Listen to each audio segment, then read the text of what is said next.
Is this the only cure, merciful God? Each pore and natural outlet shriveled up by ignorance and parching poverty, his energies roll back upon his heart and stagnate and corrupt, till changed to poison, they break out on him like a loathsome plague spot. Welcome, everybody, to another episode of Sunday Morning Poetry on the Troubadour podcast. Today, we're going to cover The Dungeon by Samuel Taylor Coleridge. Now, this is another poem in Lyrical Ballads, the 1798 version, that comes from the play that Coleridge wrote, Osario. Now, this play was not available to those who read the 1798 Lyrical Ballads. So we're going to take it in that context, just like we did last time. So if you want even more context, you go to my episode last week for Sunday Morning Poetry, The Foster Mother's Tale. That is also taken from Osario, and it's in Lyrical Ballads. And that one's actually a dialogue. So what we're going to get here is actually what's called a soliloquy. Now, a soliloquy is basically when a character in a play expostulates, it talks about, it goes in front of the stage and expresses their inner thoughts. So it's a very unique thing to theater because, one, it's not how humans tend to express themselves in many ways. It's a little bit different than a monologue, because a monologue could just be a long speech by a character, even if there's another character present. A soliloquy is explicitly about the inner workings of an individual character on a stage. So we're going to get that. Now, if you listen to The Foster Mother's Tale, it'll give you context. But if you wait till a little bit later in this episode, I will give a little bit of context from Osario to add to the understanding of this. But I want to approach it in the way that they would have read it and experienced it in 1798, which is without the play Osario. Because again, it was written but not published for many years later. Now, one context that I think will help is that Osario was written, The Dungeon was written, in 1798, and when it was published, it was very much attacked as being too soft on criminals. And I think that's necessary and helpful to go into this with the understanding that this is about a dungeon, a medieval dungeon, which is, of course, where you would torture, imprison, and even to some degree, we would think about reforming prisoners. And one of the questions that comes up is a philosophical question. And it's actually a question that comes out of Samuel Godwin's, who we've talked about many times on this, William Godwin, who was the father of Mary Shelley. And he was a political philosopher in his own right. And William Godwin wrote Political Justice.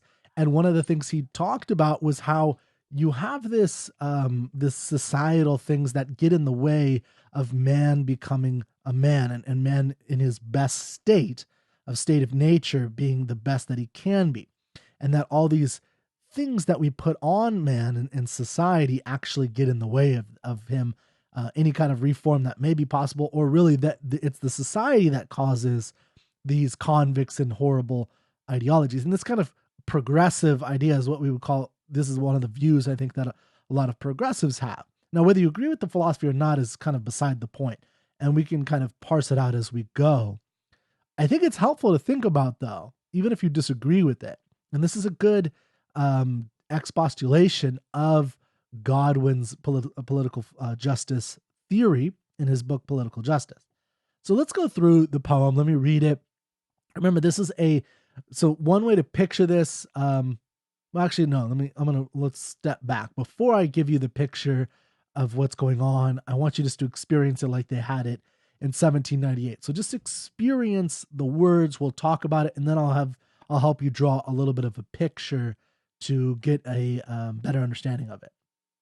Okay, so here we go with The Dungeon by Samuel Taylor Coleridge.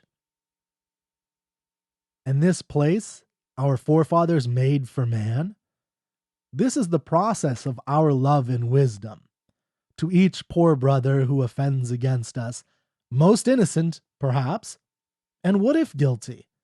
Is this the only cure? Merciful God, each poor and natural outlet shriveled up by ignorance and parching poverty, his energies roll back upon his heart, and stagnate and corrupt, till changed to poison, they break out on him like a loathsome plague spot. Then we call in our pampered mountebanks, and this is their best cure, uncomforted and friendless solitude, groaning and tears, and savage faces at the clanking hour, seen through the steam and vapors of his dungeon, by the lamp's dismal twilight. So he lies circled with evil, till his very soul unmolds its essence, hopelessly deformed by sights of ever more deformity. With other ministrations thou, O nature, healest thy wandering and distempered child. Thou pourest on him thy soft influences, thy sunny hues, fair forms, and breathing sweets, thy melodies of woods and winds and waters, till he relent, and can no more endure to be a jarring and dissonant thing, amid this general dance and minstrelsy, but bursting into tears wins back his way, his angry spirit healed and harmonized by the benignant touch of love and beauty. Okay, so, it's a lot of words thrown at you in an odd way that you're probably not used to, so it's okay if you don't have a full grasp and a firm grasp of what's going on, but you probably caught some of it, right? You probably caught little inklings of a feeling, an emotion, a taste, a knowledge of what he's talking about, right? So what do you think he's talking about when he says, is this the only cure? I mean, the poem's called The Dungeon. Well, I mean, it's not. I think you can figure it out, right? I think you don't need me for stuff like that. And I don't think, I think you can do this all on your own. But, my point is that I think it's there.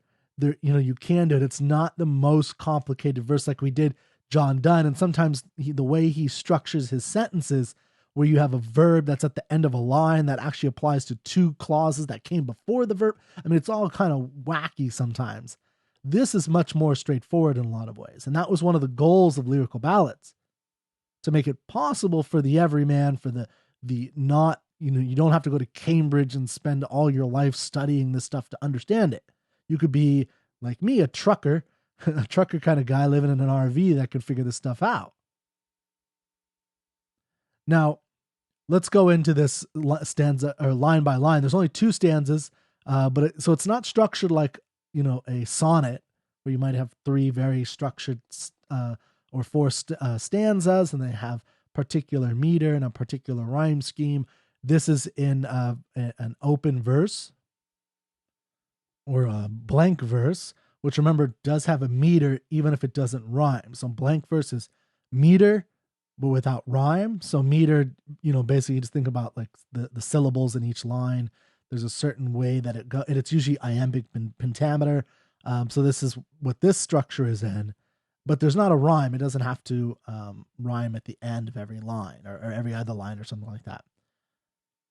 Now, free verse, again, doesn't have anything, right? And I'm not a fan of free verse because it's basically just talking, and there's no difference between it, and it's usually not memorable. Meter helps with memory, as one way to think about meter. It helps, it sticks in the brain. It resonates with how the brain works a little bit differently than just normal whatever you want verse, which is just too subjective. But that's another subject for another time. So, the dungeon. So we have some kind of structure, but it's not the complete structure of a sonnet. Or think about like a haiku, where it has to have a certain number of syllables. Okay, so in this place, our forefathers made for man! Exclamation point. So the, emphasizing this idea. So we know we're in a dungeon. Now, this is the second time you've read it, right? So I always recommend reading once all the way through, and then going through it a little bit slower. Sometimes you might need to read it 2 or 3 times all the way through to get a sense of the poem, and then go through it line by line. So what is this place? It's obviously the dungeon. So we have this setup of, oh, this place our forefathers have made for man. So he's setting up the argument, right? So this is the place that our forefathers and their wisdom, right? This is the process of our love and wisdom. So, all these thousands of years that we've been in existence, if you're Christian, he thinks maybe 5,000 years we've been around. And after all that time, the process of our love and the process of our wisdom and everything we've learned is to create this for our fellow man. To each poor brother who offends against us, most innocent, perhaps, but what if guilty? Right. So he sets up this question that to each poor brother whoever offends against us in some way, they steal from us, they get in a fight, or maybe they punch a municipal worker or something like that, right? Or they steal. Murder is, of course, the worst of all these, but there's a lot of things that infractions you can have. Most are innocent, right? Maybe they did something against the crown. They were treasonous and dealing with the enemy or something. But most are innocent, he's saying, perhaps. But what if they are guilty? What if these criminals are guilty? Right? So we're having a penal code discussion here. That's what we're clearly talking about, because we're in a dungeon. We're hearing something about, well, this is the forefathers making this dungeon, and this dungeon is the process of love and wisdom to each poor brother who offends, right, who breaks the law against us. And most are innocent, perhaps. And what if they are guilty? So this is a critical thing in the penal code. What if they are guilty? What is the purpose of prison at that point? Does it reform, or is it just punishment? This is a question we still ask to this day. What is the purpose of the penal of imprisonment? So then he asks another question. Is this the only cure? So now he's going to draw an analogy to something. So is this the only cure, merciful God? Each pore, P-O-R-E, like a pore in your skin, and natural outlet shriveled up by ignorance and parching poverty. His energies roll back upon his heart and stagnate and corrupt till changed to poison. So for a second, think about each pore and natural outlet are shriveled. This is what will happen to him in a dungeon. Now think about for a second a plant. Imagine you started seeing black splotches on a plant, and it had some kind of disease or problem with the plant. Now, the thing you would not do is like throw it in a dark dungeon in a freezer, because that would just make it shrivel. It would need sunlight. Doesn't make sense to throw it into into a dungeon. And it's the same thing with a person. Wouldn't the person shrivel up? And I mean, think about a common cliche today to some degree. This cliche that, you throw these men, like we have different prisons because you don't want to intermingle really hardened criminals with not so hardened criminals. Because if you do, you might turn, or you very likely will turn, a not hardened criminal into a hardened criminal, right? And this is one of the problems with our own penal system that we have. And whether there's how to do it better, that's not really my place to say. I'm not very up on that. I'm not very knowledgeable, but I would just say some of these arguments do make sense. And it's important to think about, well, if we're going to throw somebody, I mean, think about the character Jean Valjean. So for instance, I think he stole a piece of bread and he broke a window pane. So he does have to pay some kind of penalty for that, or he should, even if he had a just reason for it. I think it makes sense that he would have to. But was it too harsh? Did they just throw him in the harshest, penalty possible?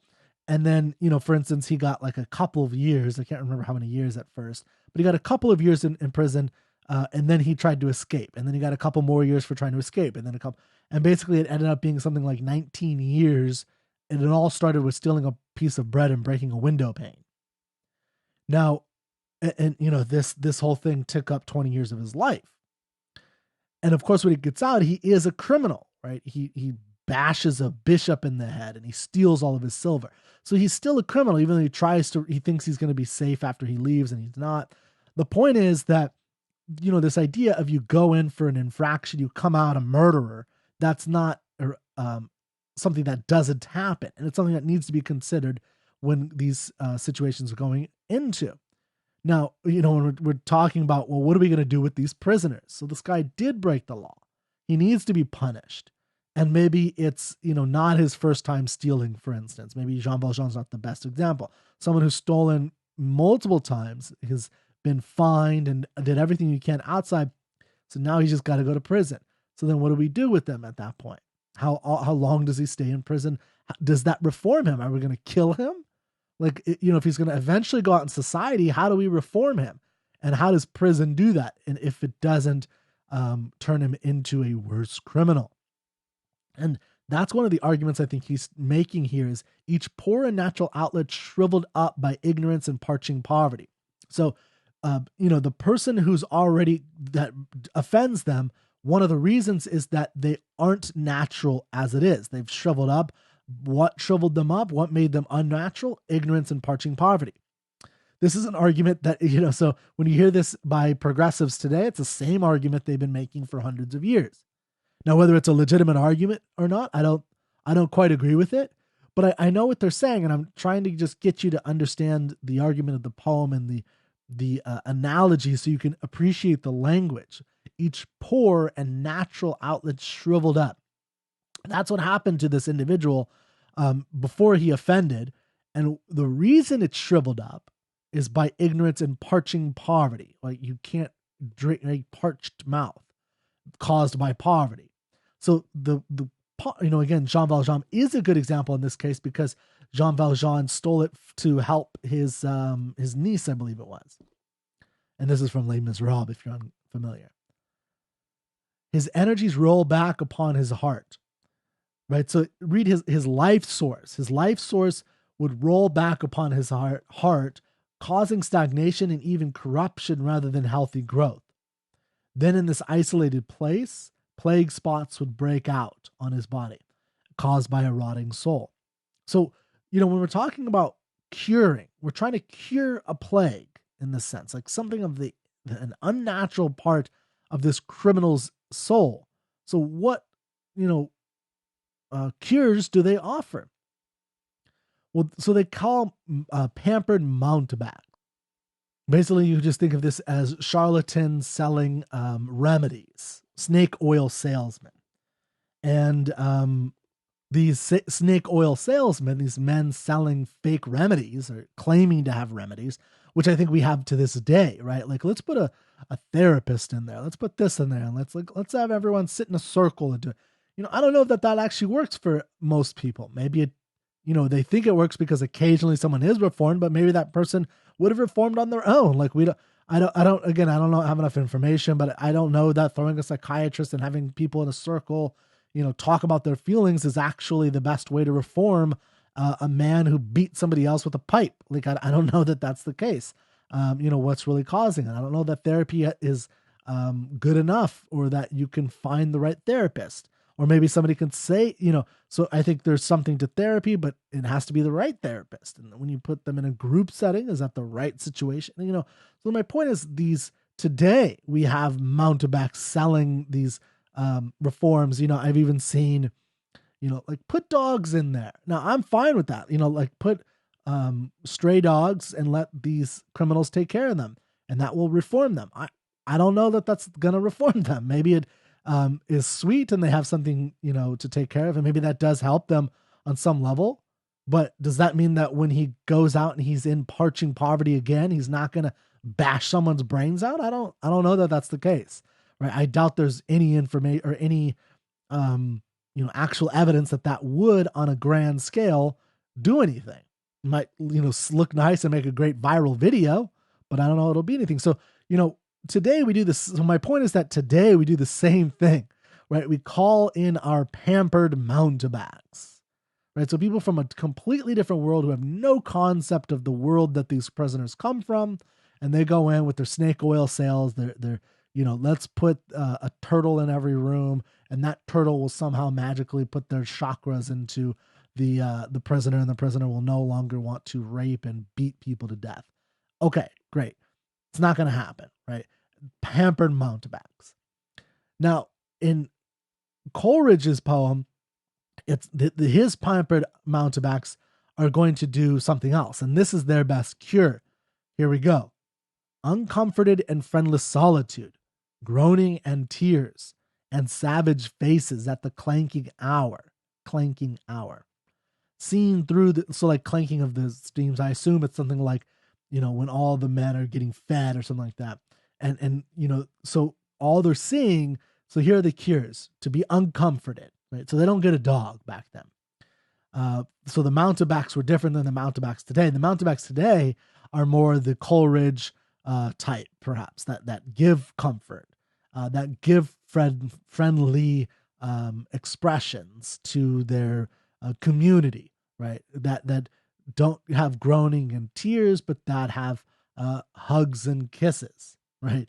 And that don't have savage faces, but that have happy faces and dog faces.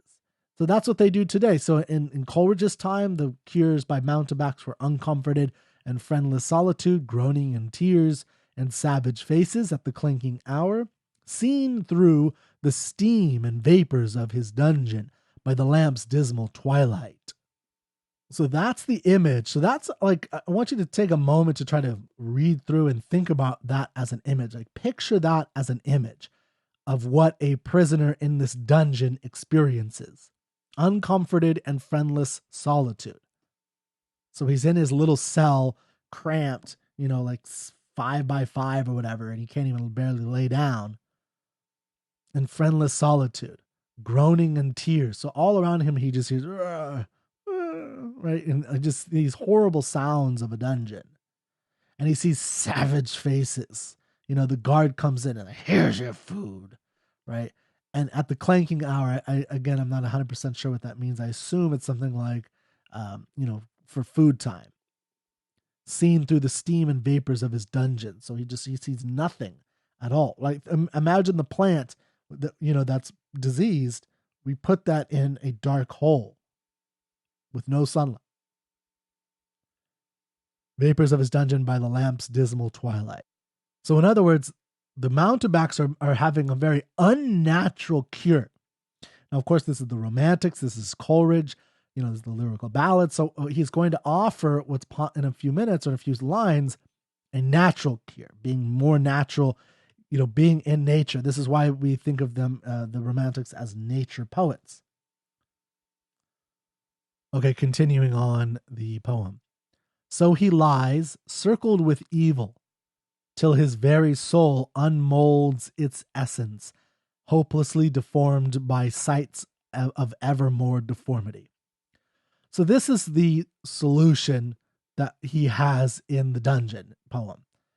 The prisoner lies down, he's circled with evil. Right? So this is how we're going to cure him, right? Whether remember we said at the beginning when he set it up, most innocent perhaps, and what if guilty? So if he's guilty and all these things happen and he's poisoned and he's plagued and he's unnatural, and we want to say, we don't want you to be unnatural. We don't want you to be poisoned. We want you to be able to go into society now. Okay, well, but you're not doing anything to help him with that. All you're doing is, he's lying circled with evil till his very soul unmolds its essence, hopelessly deformed by sights of ever more deformity. So then, of course, he's only going to get worse. It's very clear. This is what man has made of man. And this place our forefathers made for man. He made this for man and he made it of man. Now we're going to have a alternative view next. So the next stanza starts with other ministrations thou, O nature. So ministrations, just think of religious services. So we're already starting this world where nature is going to take the place of these mountebanks, but it's going to, and I think you can think of the mountebanks as the religious medieval times, and they're the ones who built these dungeons in medieval times, and they were Christians, right? So Coleridge is kind of attacking that idea. And now he's saying other ministrations with other religious services. And I don't mean services just in Sunday services sense, but I mean like soup kitchens, going out and helping people. These are the ministrations that the dungeon represented in the past. And now we're talking about what nature as a religious institution will do. So with other ministrations, you, thou, O nature, healest thy wandering and distempered child. So with other with other religious services, with other services of a religious nature, heal this distempered, disorganized, unordered, chaotic soul, right? The criminal, and he because he's a child, distempered child. Thou is you pourest, you pour on him your soft influences. Right? So pour, P-O-U-R. So we're getting that word pour several times, and I don't know if there's much of a matching of them, but we're thinking about poor people at some point. We're thinking about pores, to each poor brother, each poor, P-O-R-E. So it's an interesting thing that, because this is made to be spoken aloud, but it also is very helpful to read it in this case, especially when you have different pronunciations of something that sounds the same. It's each poor brother, each poor of your, thou poorest, right? So not poorest as though you have the least money of everybody in the whole neighborhood, but instead pouring, like I'm pouring a cup of coffee, or I'd like a cup of coffee, I'm a little tired. Thou pourest on him thy soft influences. So pour, O Mother Nature, pour your soft influences onto this distempered, unorganized, chaotic child. And what kind of influences? Your sunny hues, Hues. So give him sunny days, right? So don't put him in a dungeon. What's the opposite of that? But let him out just like a plant out in the sunlight. Fair forms and breathing sweets. So let him breathe in nature. Let him breathe in the beauty of the nature around him and the forms of all these beautiful things around him. And thy melodies, the chirping birds and the butterflies and the rustling wind, right, of woods and winds and waters, till he relent and can no more endure to be a jarring and a dissonant thing amid this general dance and minstrelsy, but bursting into tears. So these are the things in counterpoise to what we read earlier of all these things that the dungeon gives us and the mountebanks, the cures that they give to us. This is a completely different view of that, or a completely different method of curing the criminal. Now, once he's had these things, he's going to start realizing he is a dissonant thing. That's Coleridge's view, to be a jarring and a dissonant thing. Amid this general dance and minstrelsy, but bursting into tears, wins back his way, his angry spirit healed and harmonized by the benignant touch of love and beauty.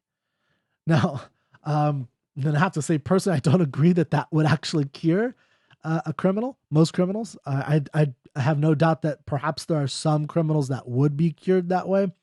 But for me, it would be because they did it themselves, right? That it came from them. But that's something we could talk about another time.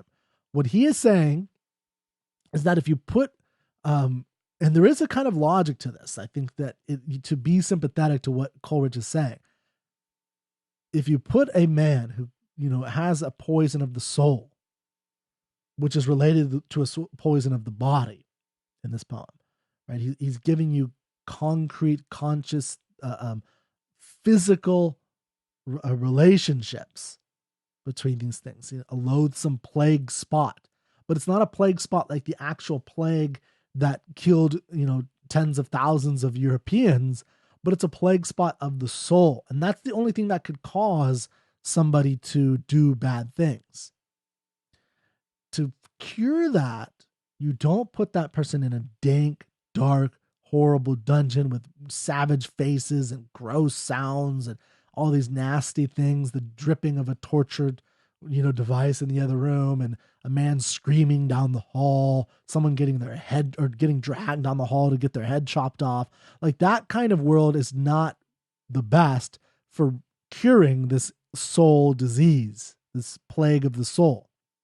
What will cure it are sunny hues, fair forms, butterflies dancing around, being out in nature and enjoying the beauty of the world.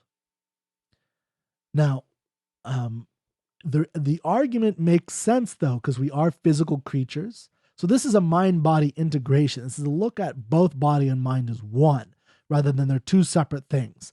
And so the idea is that if we put man in nature as he's meant to be, just like a plant, that there is a nature of man, that if you put him in these things, he will be better off. Now, again, I disagree, because of the nature of free will is a little bit more complex than that. But the point he's making, I think, does make sense in a lot of ways, right? Like, if something is diseased, you don't give more of that, right? And if you are going to just give more of it and just put them in a dank, dark, just like if you were with a plant, why not just kill everybody who steals anything instead of putting them in the dungeon?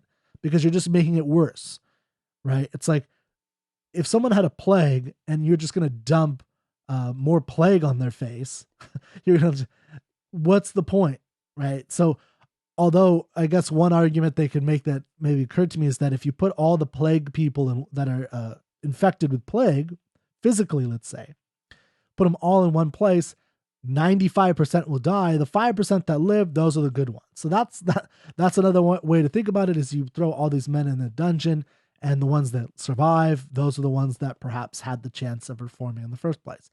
And yeah, so maybe that's how they thought of it, is, instead of killing them, we'll just put them all together. And if they, the ones that survive and through the process, they're the ones who have the possibility, they're strong enough to reform. That's possible. What Coleridge is saying is, no, that all you're doing is just making it worse. The better thing is to put them out in nature and let them enjoy nature. Okay.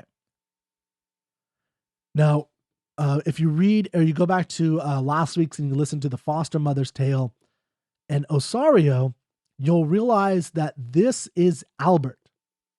So if you remember from last time, there was the foster mother, there was Maria, and this is again in 1798 Lyrical Ballads poem. So it's a poem with actual characters, and I talked about this last time. So you have a foster mother telling a tale to Maria. At the end of that tale, at the end of what she's doing, and it's a moral tale trying to get Maria to take an action. And Maria is the stepbrother of Albert. This soliloquy is by Albert. So Albert is toward the end, and Albert is in a dungeon. He's imprisoned because he would not lie about a murder plot that Osario was going to do. He wouldn't reveal the murder plot, of Osario. But the important part is that he was in the prison for lying about something very important, a murder plot. And Maria is revealed. There is a revelation to Maria. It is new information is going into her brain by her foster mother, who tells her a moral tale. Within it is embedded a way of breaking out Albert. And we also get a absconding of moral taboos in this moral tale, that sometimes it's okay to not think about Christian or societal morals. And in this case, sex between brother and sister. And of course, it's foster brother and sister, but still, that's something that would be considered incest of a certain type, and it wouldn't be acceptable. The foster mother is essentially saying it is acceptable if you abscond from, if you leave from, if you forget society to some degree and forget the taboos. And here's a story of a man who did just that. And the idea is to inspire Maria to go take the action of finding this hidden tunnel, which is, again, embedded in the story is a magical key to get her foster brother out, which is this tunnel that was built. And she's supposed to get Albert and get him out. Now, this then is a little bit after that interaction between the foster mother and Maria. And it's a soliloquy. It is Albert's expression of the dungeon. Now, it's not a personal one. He's not talking about, my poor and my natural outlets have shivered. because it's shivered because of ignorance, and plague has popped out on my soul, or anything like that, and I'm friendless. And he's talking about a much more general view of reform and imprisonment and such, that in general, he's had this idea that this is not a good way to reform criminals, any criminal, whether they're innocent, right? Like you said earlier, um, most innocent perhaps, but what if guilty? What if they are guilty? Right? That's beside the point. Okay, so that's the dungeon. I think there's a lot you can look at and explore with this. There's, each line has really good, um, there's some great figurative language in here that is nice to listen to and to explore. But I hope that helped to open up the poem a little bit. There will be another poem down the line that I'm going to read called The Convict by Wordsworth, which is similar in its idea of reform, because again, they were both influenced by William Godwin, and they were both equally attacked by the people back then, just like we attack people, who are too progressive today. Now, whatever your views on it, I've indicated that I do not agree that this is necessarily the best way to have a penal code. I don't think that it's helpful to society or the individual necessarily. But I do get the point that they're making. I mean, it makes sense. I think somebody can be, we have to be sympathetic and think somebody can be in a bad birth, birthed in a really horrible place and have really horrible circumstances. And so they make really bad decisions. And then those decisions compound. And then we make it worse by when they're young, we throw them in prison. And then they meet up with all these prisoners and they learn how to be a criminal. That's where a lot of criminals learn to be criminals. And it's like, it's like a university for criminalization is one way I've heard prisons. And so we have to think, well, what we're doing isn't the best either. So, how do we combine them? How do we make something where we can sift through the men who could be reformed? And, this is who versus those who can't, and put those in a special institution. So there's just a lot to think about. But the poem, I think, is a good soliloquy of the expression of Albert's feelings about being in prison as a general idea. Okay. Well, I hope you enjoyed Sunday Morning Poetry on the Troubadour podcast. Remember to go to troubadourmag.com because we put short stories as well as poems. We're publishing and looking for people to write us poems and short stories. Please go to troubadourmag.com and read the Clarion Call all the way down. If you click it at the top, it'll take you all the way down to the bottom of the page, and it'll give you some information and what we're looking for. So please, we just published one recently by Maddox Herring, and we're going to continue to publish more, but we're looking for good authors and, writers who have a romantic flair. You don't have to be a full-fledged 19th century romantic, but we want to have a little bit of that spark put back into society. Okay. Hope you enjoyed that, and I will see you next time.